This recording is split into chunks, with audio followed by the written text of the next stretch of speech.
हाय दोस्तों, मेरा नाम सोहन सिंह है और अब मैं अनअकैडमी पे एक एजुकेटर हूँ। आप YouTube के अलावा अब अनअकैडमी पर मेरे लेक्चर देख सकते हैं। मैं अनअकैडमी के लिए अब जनरल स्टडी, जीके और चाइल्ड डेवलपमेंट पेडागोगी के और इसके अलावा हरियाणा से संबंधित लेक्चर वहाँ पर बनाऊंगा। आप मुझको अनअकैडमी पे फॉलो भी कर सकते हैं। अनअकैडमी की आपको लर्निंग ऐप डाउनलोड कर मुख्य जो है वैदिक काल से संबंधित क्वेश्चन, यानी हरियाणा में कौन कौन से घटनाक्रम वैदिक काल से जुड़े हुए हैं जो हरियाणा में भी हुए हैं। तो सबसे पहले आता है ऋग्वेद। ऋग्वेद जो है दुनिया का प्राचीनतम ग्रंथ माना जाता है। ऋग्वेद जो है संस्कृत में लिखा गया और 1500 बीसी में लिखा गया। यह ग्रंथ आर्यों ने लिखा था। ऋग्वेद की रचना आर्यों ने की थी 1500 बीसी में और माना जाता है कि इसकी रचना उस समय सप्त सिंधु प्रदेश में हुई थी। इसकी रचना हुई थी सप्त सिंधु प्रदेश में। सप्त सिंधु प्रदेश वर्तमान पंजाब का नाम था, यानी पंजाब का नाम सप्त सिंधु प्रदेश था। तो उस समय पंजाब में हरियाणा भी रहा होगा। तो मान सकते हैं कि ऋग्वेद जो है उस समय के पंजाब में रचा गया, पंजाब में लिखा गया। फिर क्वेश्चन आते हैं कि ऋग्वेद में कबीलों के नाम मिलते हैं, यानी कुछ ऐसे कबीले थे जो पंजाब में रहते थे। सबसे प्रमुख कबीला था भरत कबीला। भरत कबीले के साक्ष्य मिलते हैं ऋग्वेद में और इसके साक्ष्य हरियाणा में भी मिलते हैं। यानी पता चलता है कि भरत कबीला जो है सरस्वती नदी के किनारे रहते थे। तो सरस्वती नदी के किनारे भरत कबीले ने अपना आवास बनाया था, उसके आसपास रहता था भरत कबीला। तो सरस्वती नदी हरियाणा से बहती है। तो उस समय भरत कबीले के क्षेत्र को आर्यावर्त कहा जाता था या ब्रह्मवर्त या आर्यावर्त उस समय इस क्षेत्र का नाम था और भरत इस कबीले का नाम था। भरत कबीले का मुख्य राजा था सुदास। राजा का नाम आएगा सुदास राजा था, जो भरत कबीले का सबसे महान राजा था। सुदास ने 10 राजाओं को हराया था, यानी एक ऐसा युद्ध हुआ जिस युद्ध में राजा सुदास ने 10 ट्राइबल राजाओं को, 10 कबीला राजाओं को हराया। और वो युद्ध हुआ था रावी नदी के किनारे, यानी पंजाब में रावी नदी बहती है, उसके किनारे पर सुदास ने 10 राजाओं को डिफीट किया था। क्वेश्चन आता है दास राग युद्ध, यानी दास राग युद्ध, 10 राजाओं का युद्ध किस नदी के किनारे हुआ। तो दासराग युद्ध जो है रावी नदी के किनारे हुआ था।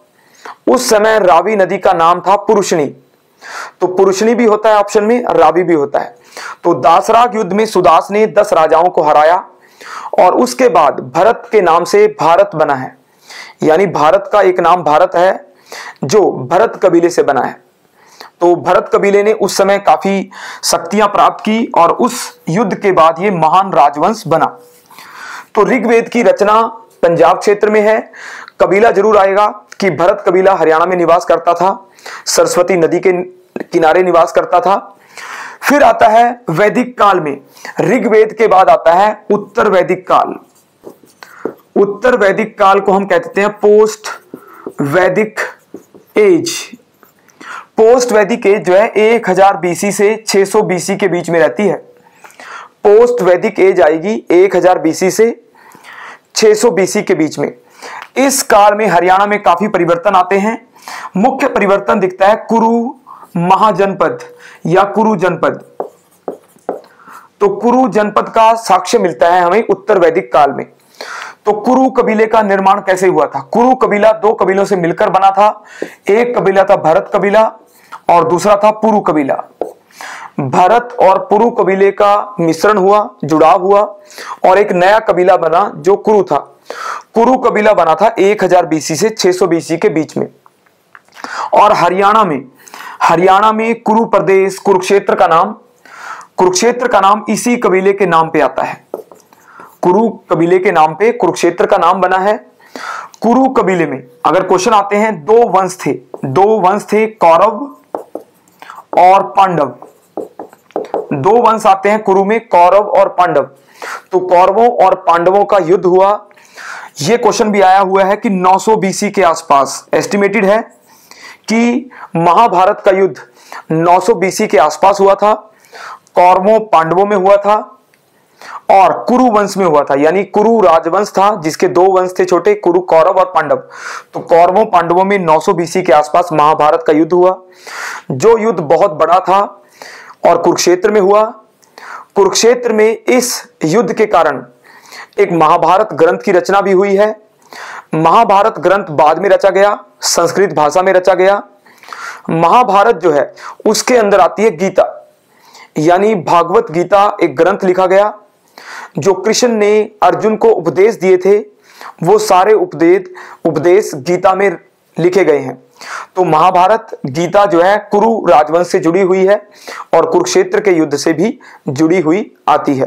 तो कुरुक्षेत्र का युद्ध जो है 900 बीसी के आसपास हुआ। महाभारत की रचना ज्योतिसर, जो ज्योति सरोवर आता है हमारा ज्योतिसर में, वहां पर कृष्ण ने अर्जुन को उपदेश दिया था, उसकी रचना बाद में गीता के रूप में आती है। तो फिर क्वेश्चन आएंगे आपको कि जो महाभारत से जुड़े हुए हैं, कुछ क्वेश्चन ऐसे आते हैं जो महाभारत से जुड़े हुए हैं। जैसे क्वेश्चन आएगा कि द्रोणाचार्य का आश्रम कहां है। द्रोणाचार्य एक ऋषि थे जो कौरव और पांडवों के गुरु थे। द्रोणाचार्य का आश्रम आता है गुड़गांव में या गुरुग्राम में। द्रोणाचार्य से संबंधित जिला आता है गुड़गांव। फिर आता है वेद व्यास से जुड़ा हुआ जिला आता है करनाल में वनस्थली एक गांव मिलता है, वनस्थली, बस्थली भी कह देते हैं, जिसमें माना जाता है कि वेद व्यास रहते थे या उनसे संबंधित स्थान आता है वेद व्यास से। तो द्रोणाचार्य गुड़गांव और वेद व्यास आएंगे करनाल जिले से संबंधित आते हैं। क्वेश्चन आया हुआ है राजा कर्ण का किला कहां पर था या कहां पर है। तो राजा कर्ण का किला जो आएगा ये कुरुक्षेत्र में आएगा, यानी कर्ण से जुड़ा हुआ किला जो है कुरुक्षेत्र में है। बाकी जिला अगर आता है कर्ण से संबंधित वो करनाल है, परंतु कर्ण का किला जो है कुरुक्षेत्र में मिला है, साक्ष्य मिले हैं इसके। तो वैदिक काल में हमें कुरु वंश दिखता है, कुरु से ही बाद में कुरुक्षेत्र बना। अब हरियाणा का प्राचीनतम शहर, अगर वैदिक दृष्टि से देखें हम, हरियाणा का प्राचीनतम शहर जो वर्तमान में चल रहा है वो कुरुक्षेत्र आएगा। कुरुक्षेत्र का एक नाम मिलता है श्रीकंठ नाम मिलता है इसका। कुरुक्षेत्र का एक नाम मिलेगा श्रीकंठ। और बाद में स्थानेश्वर आता है नाम इसका। स्थानेश्वर का नाम बाद में बना थानेसर कह देते हैं, थानेसर। तो स्थानेश्वर में किसकी राजधानी थी। तो राजा हर्ष की बाद में राजधानी भी बनता है कुरुक्षेत्र। तो कुरुक्षेत्र एक प्राचीन नगर है जो महाभारत के युद्ध का गवाह बना और प्राचीन नगरी में भी आता है हरियाणा में। बाकी धर्म नगरी आती है, मुख्य मंदिर वहीं पर है, ब्रह्म सरोवर, ज्योति सरोवर आदि ये कुरुक्षेत्र आदि में ही स्थित है। अब आता है वैदिक काल के बाद। हरियाणा में वैदिक काल के बाद जो है महाजनपद आते हैं, महाजनपद। तो महाजनपद में कोई क्वेश्चन ज्यादा बनता नहीं है हरियाणा से, फिर भी एक महाजनपद था कुरु, जो हमने पहले किया कुरु जनपद। अब कुरु जनपद जो है 600 बीसी के आसपास भी दिखाई देता है, यानी कुरु जनपद जो है 600 बीसी के आसपास भी दिखाई देता है।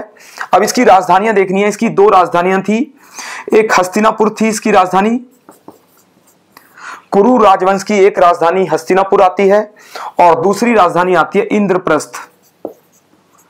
दो राजधानियां थी, हस्तिनापुर और इंद्रप्रस्थ। हस्तिनापुर मेरठ में आता है और इंद्रप्रस्थ जो है दिल्ली का नाम है और दिल्ली में आता है।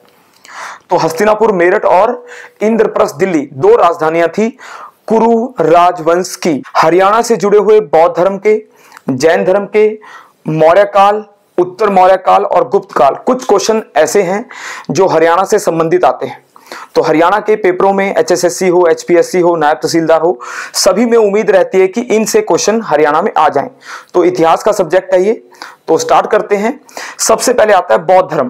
तो बौद्ध धर्म जो है 600 बीसी के आसपास, 600 बीसी के आसपास बौद्ध धर्म की शुरुआत हुई थी, महात्मा बुद्ध ने की थी। महात्मा बुद्ध का धर्म हरियाणा में काफी विकसित रहा। हरियाणा जो है, हरियाणा बौद्ध धर्म का प्रसिद्ध केंद्र था। इसकी जानकारी कौन देता है। सबसे ज्यादा जो जानकारी मिलती है वो मिलती है ह्वेन सांग से, या ह्यून सांग ने सबसे ज्यादा जानकारी दी है ह्यून सांग ने सीयू की पुस्तक लिखी। सीयू की पुस्तक में उसने भारत की जानकारी दी और हरियाणा के प्रमुख स्थानों की जानकारी दी जहां पर बौद्ध धर्म विकसित था। तो ह्यून सांग की पुस्तक थी सीयू की, जहां से जानकारी प्राप्त होती है। अब सबसे ज्यादा जानकारियां देता है वो स्थानेश्वर यानी थानेसर की। वो बताता है कि कुरुक्षेत्र थानेसर जो है बौद्ध धर्म का एक प्रसिद्ध केंद्र था। राजा हर्ष जो है वहां का प्रसिद्ध राजा था और बौद्ध धर्म को मानता था। तो ह्यून सांग ने बताया ये बौद्ध धर्म की जानकारी मिलती है और राजा हर्ष के बारे में भी जानकारी देता है। इसके अलावा यमुनानगर में आता है सुग। यमुनानगर में सुग आता है। सुग जो है वहां पर बौद्ध स्तूप था और प्रसिद्ध बौद्ध का केंद्र रहा था, यानी बौद्ध धर्म से जुड़ा हुआ यमुनानगर में आता है सुग। तो वहां पर बौद्ध धर्म के काफी साक्ष्य मिलते हैं, प्रसिद्ध केंद्र था सुग। फिर आता है चनेटी का स्तूप। चनेटी का स्तूप आता है, यह भी यमुनानगर में है। चनेटी का स्तूप भी यमुनानगर में आएगा। तो चनेटी का स्तूप भी यमुनानगर में आता है। चनेटी के स्तूप के बाद अगला स्थल देखते हैं अग्रोहा। अग्रोहा जो है हिसार में आता है। हिसार का अग्रोहा स्थल जो है वर्तमान में अग्रवाल समाज का प्रमुख केंद्र है, परंतु उस समय बौद्ध धर्म का भी केंद्र था। यहां पर बौद्ध धर्म के काफी साक्ष्य मिले हैं, तो बौद्ध धर्म की जानकारी अग्रोहा से हमें प्राप्त होती है। इसके अलावा हमें और स्थल मिलते हैं जो बौद्ध धर्म के थे, जैसे टोपरा जो है यमुनानगर में आता है और यमुनानगर में यहां से अशोक का स्तंभ मिलता है। ये स्तंभ जो है हमें जानकारी देता है अशोक के बारे में। तो ये भी टोपरा से मिला है, यमुनानगर से। तो ये अशोक के काल का भी हो सकता है और बौद्ध धर्म से जुड़ा भी हो सकता है। टोपरा आएगा यमुनानगर में। इसके अलावा जैन धर्म की कुछ मूर्तियां मिलती हैं सनीला हांसी में एक जगह मिली है जहां से जैन मूर्तियां यानी जैन धर्म से जुड़ी हुई मूर्तियां प्राप्त होती हैं। तो जैन धर्म का केंद्र एक और आता है अग्रोहा जो है हिसार में ही है, वो जैन धर्म का भी मुख्य केंद्र था। तो जैन धर्म का मुख्य केंद्र आएगा अग्रोहा और सनीला हांसी। इसके अलावा जैन धर्म की काफी सारी मूर्तियां हरियाणा में कई और स्थानों से भी प्राप्त हुई हैं। फिर क्वेश्चन आते हैं मौर्य काल के क्वेश्चन आते हैं कि मौर्य काल हरियाणा में प्रसिद्ध था। हरियाणा मौर्य राज्य का अंग था। तो मौर्य काल में राजा अशोक ने हरियाणा में काफी सारे स्तूप बनवाए थे। तो मौर्य काल में स्तूप बने जैसे चनेटी का स्तूप, सुग का स्तूप जो यमुनानगर में है। चनेटी और सुग ये मौर्य काल के हैं, यानी मौर्य राजाओं ने बनाए थे सुग और चनेटी का स्तूप, बौद्ध धर्म के थे ये। टोपरा स्तंभ लेख, टोपरा पिलर जो है ये मौर्य अशोक ने लगवाया था और यमुनानगर में आता है टोपरा पिलर। इसके अलावा हिसार में आएगा अशोक की लाट। तो वहां पर लाट लगवाई थी हिसार में। इसके अलावा फतेहाबाद में भी एक अशोक का स्तंभ लेख का साक्ष्य मिलता है। हिसार और फतेहाबाद में दोनों जगह पर अशोक की लाट के साक्ष्य मिलते हैं। मौर्य काल में हरियाणा बौद्ध धर्म का केंद्र भी था और मौर्य राज्य के अंतर्गत भी था। तो राजा मौर्य यानी मौर्य राजाओं ने हरियाणा में बौद्ध धर्म का प्रचार किया होगा, स्तूप बनवाए होंगे। तो स्तूप बनवाने के मुख्य चिन्ह जो मिलते हैं बौद्ध धर्म के, वो मौर्य काल से भी सारे जुड़ते हैं। फिर आता है उत्तर मौर्य काल। हरियाणा में उत्तर मौर्य काल के कुछ साक्ष्य मिलते हैं। उत्तर मौर्य काल में नौरंगाबाद आता है भिवानी में। यहां पर शुंगकालीन योधे गण की सिक्के मिलते हैं, यानी योधे गण था जिसके सिक्के मिलते हैं नौरंगाबाद भिवानी में। तो ये उत्तर मौर्य काल का एक वंश था योधे, जिनकी राजधानी रोहतक में खोखराकोट में थी, यानी रोहतक के खोखराकोट में योधे वंश का राज्य था। वहां से वो राज्य करते थे और काफी बड़े उनके क्षेत्र में उनका नियंत्रण था। इवन गुजरात तक उनके आक्रमण की जानकारी मिलती है जूनागढ़ अभिलेख में। तो क्वेश्चन आ सकता है कि जूनागढ़ अभिलेख में किस वंश का उल्लेख मिलता है। तो जूनागढ़ अभिलेख जो है रुद्रदामा का है, गुजरात में मिला है और उसमें हरियाणा के योधे वंश की जानकारी मिलती है। तो योधे वंश खोखराकोट रोहतक से स्थित थे। तो खोखराकोट में उनके सांचे मिले हैं सिक्के ढालने के सांचे खोखरा कोट में मिले हैं योधे वंश के। फिर आता है कुणिद वंश, एक और वंश था कुणिद जो उत्तर हरियाणा यानी करनाल, कुरुक्षेत्र, अंबाला में स्थित था। तो करनाल और कुरुक्षेत्र आदि में कुणिद वंश के सिक्के भी मिले हैं।